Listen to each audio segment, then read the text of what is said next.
Bonsoir à tous. Donc aujourd'hui, cette vidéo aura pour thème, pardonnez-moi,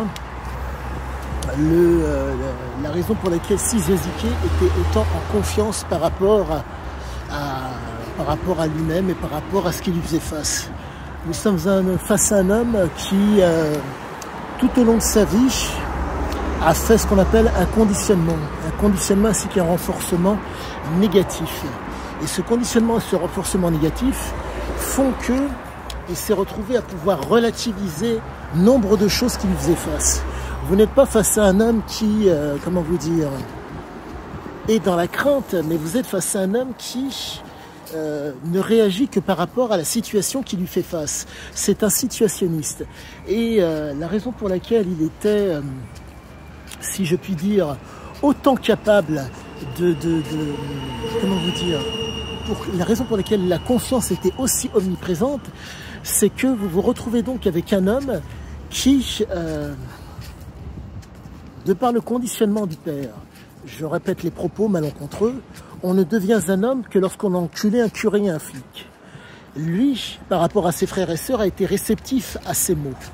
Résultat, le fait d'être réceptif à des mots aussi vulgaires fait que vous vous retrouvez face à un jeune homme qui, ne pouvant courir étant enfant,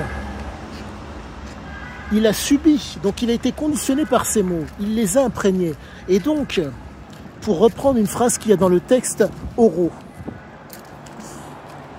dès que j'étais en âge de courir plus vite que mon père, plus personne ne m'a donné d'ordre.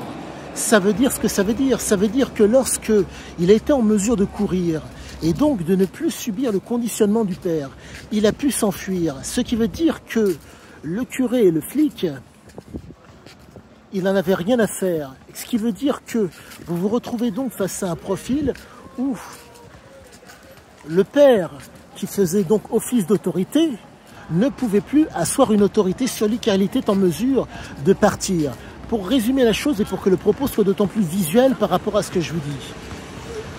Vous savez qu'à un endroit précis, il y a un problème. En n'allant pas dans cet endroit, il n'y a plus de problème. Qu'est-ce qui se passe? Eh bien, Sizyaziké a fait exactement la même chose. Pour faire en sorte que le père n'assoie plus d'autorité sur lui, il s'est enfui. Et cette conduite, entre guillemets, qui a imprégné le père, cette conduite mentale, a amené ce comportement. Qui fait que, compte tenu du fait que nous sommes dans un monde où vous pouvez certes être autonome, mais malheureusement, vous allez être dépendant de ce qui vous environne.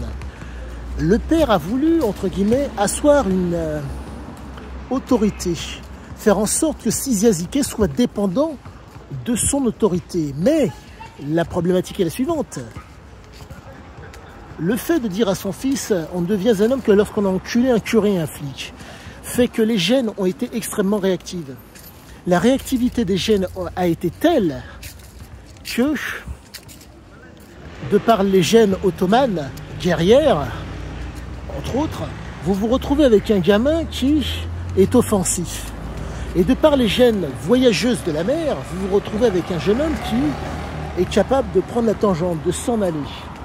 Donc quand vous avez un gamin qui veut raisonner par lui-même, je dis bien raisonner, non réfléchir, car il faut comprendre que Sizya a été tout au long de sa vie un situationniste.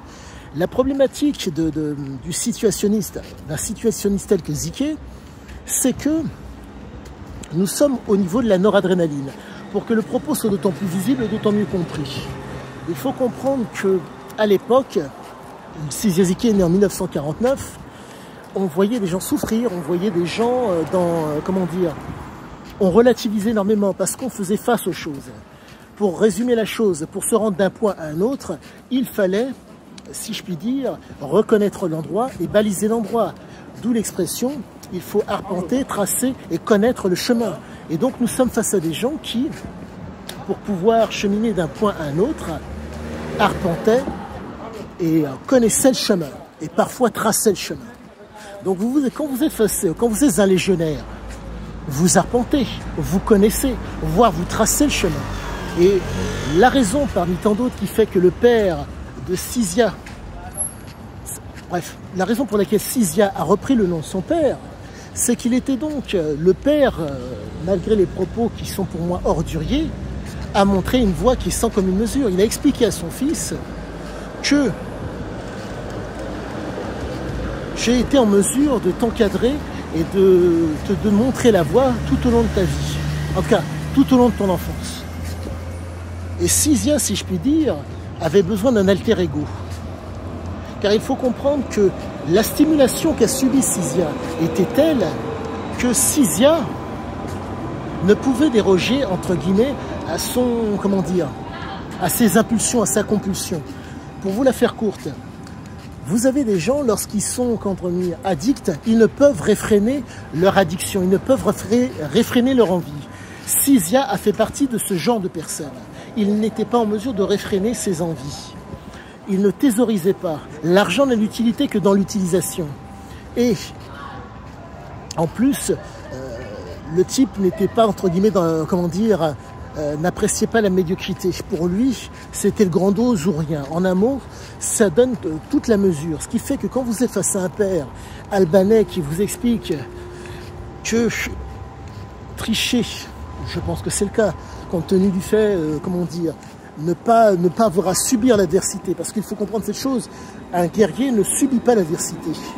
Un guerrier n'abandonne pas. Il n'abandonne pas pour ne pas avoir à subir. Ce qui fait que vous vous retrouvez avec une approche mentale très très particulière, une approche mentale très très offensive. Et quand vous imprégnez un enfant en bas âge, vous vous retrouvez avec un enfant qui est en mesure, qui est réceptif.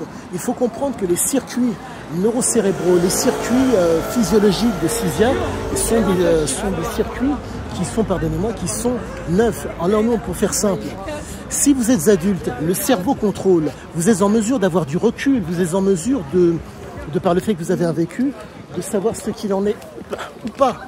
La problématique a été la suivante pour Sizia, c'est que, étant, comment dire, un enfant, il n'a pu faire autrement que subir sa vie, en tout cas subir son enfance, momentanément.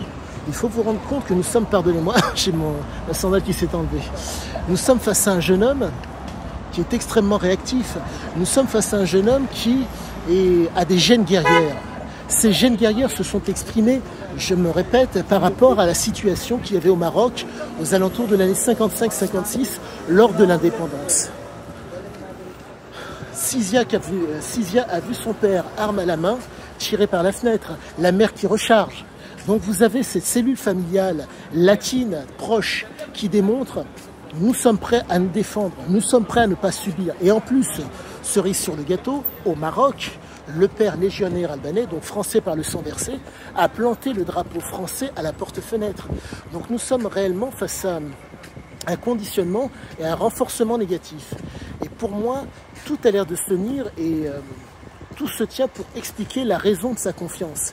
Il faut comprendre que quand vous avez un conditionnement et un renforcement négatif, le niveau de confiance est d'autant plus élevé. Vous êtes d'autant plus à l'aise pour pouvoir combattre. Vous êtes d'autant plus à l'aise pour être dans la combativité. Pour que vous puissiez vous rendre compte de la chose. Vous n'êtes pas préparé pour un combat, vous risquez de perdre. Là, vous êtes face à un jeune homme qui est stimulé de telle façon que quand vient le combat, il est opérationnel. Ce qui fait que vous retrouvez en plus, quand il y a des substances, vous avez donc le conditionnement négatif et le renforcement négatif. Et en plus, vous avez les substances derrière qui suivent. Vous vous retrouvez donc avec un niveau de confiance qui est d'autant plus élevé pour que le propos soit d'autant mieux compris. La performance, la survie nécessite une performance. En un mot, celui qui est dans un état second à cause des substances est en mesure de fournir une performance. Et là, vous êtes donc face à un homme qui était en mesure de fournir la fameuse performance. Étant donné qu'il était constamment dans un état second, il a été façonné mentalement par un guerrier et par une voyageuse. Ce façonnage a fait que vous vous retrouvez donc avec une espèce de confiance par rapport à une inconnue.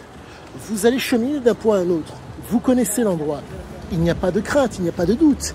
Là, vous avez un jeune homme qui est en mesure d'être, comment dire, dans la crainte ou dans le doute par rapport à cet inconnu. Que se passe-t-il quand une inconnue se présente à vous?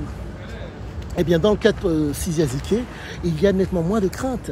Car quand vous avez, si je puis dire, des gènes de voyageurs et que vous les stimulez par le biais, entre autres, de la cigarette, pardonnez-moi, des substances telles que le cannabis. Et il faut faire la part des choses entre le cannabis de l'époque et le cannabis d'aujourd'hui.